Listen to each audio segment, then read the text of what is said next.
Welcome to our channel.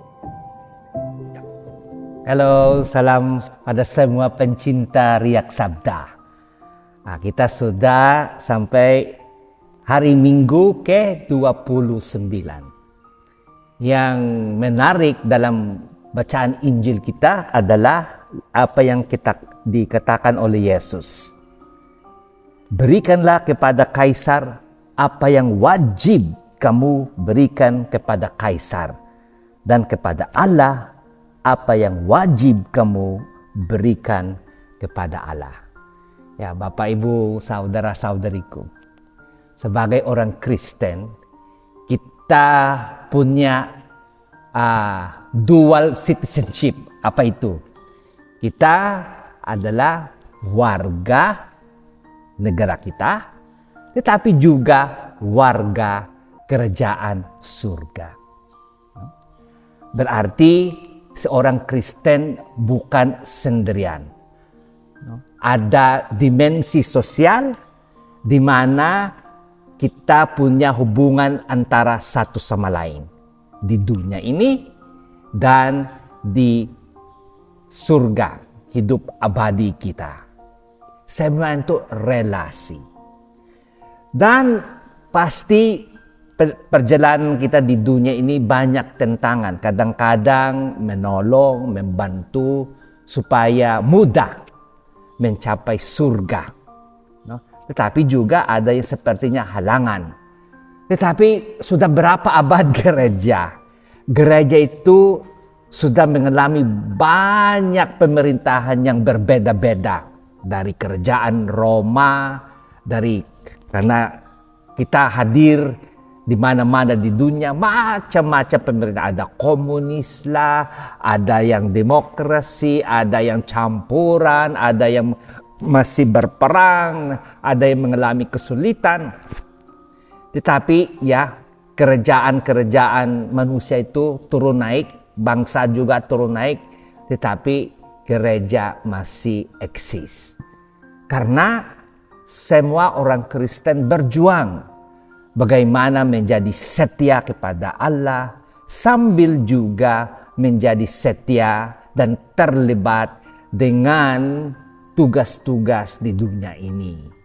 Walaupun kita warga di surga, tidak bisa menutup diri pada hidup kita bersama dalam lingkungan, dalam provinsi, dalam bangsa, karena itu juga yang menjadi kriteria bagaimana kita masuk ke surga. Karena harus kita mencintai satu sama lain. Dan cinta kasih ini kalau kita bersama, bentuknya itu apa? Ya, bayarlah pajak. Karena kalau tidak ada pajak dari umat, bagaimana infrastruktur, bagaimana jalan kita, bagaimana air, listrik, bagaimana yang bakti sosial pada orang-orang cacat, yang miskin, rumah sakit, macam-macam itu. Semuanya itu tanggung jawab dari pemerintah. Oleh karena itu, ya, berikanlah kepada Kaisar, yaitu pemerintahan kita, apa yang wajib kamu berikan kepada Kaisar.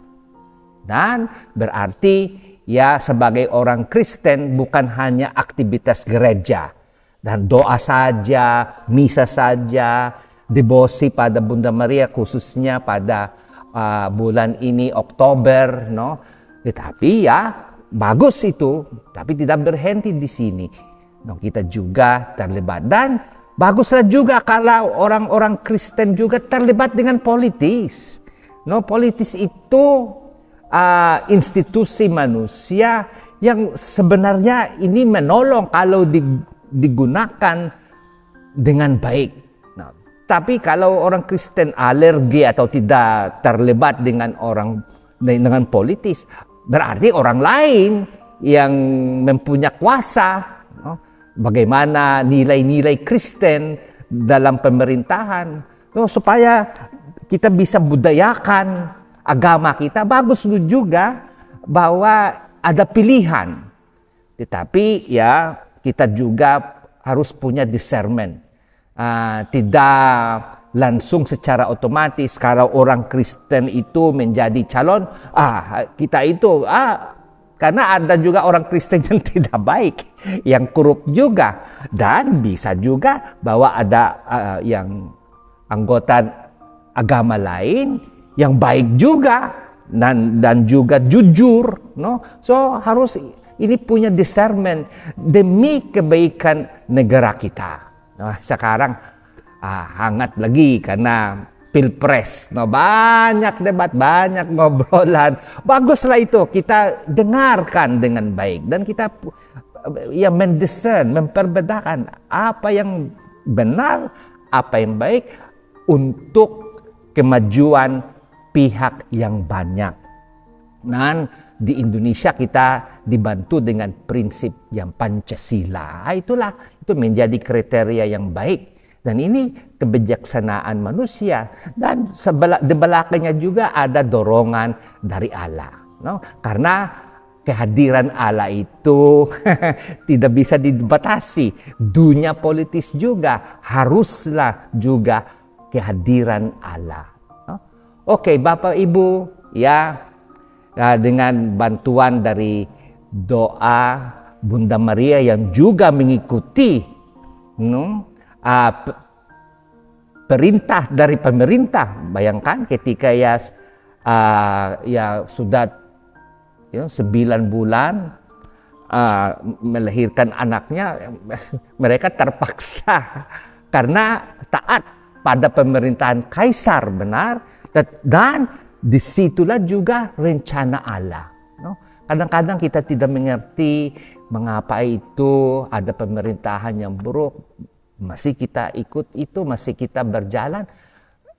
Dengan contoh ini, walaupun mereka dijajah, ada orang-orang yang menindas bangsa Israel, tetapi saat itulah Yesus dilahirkan.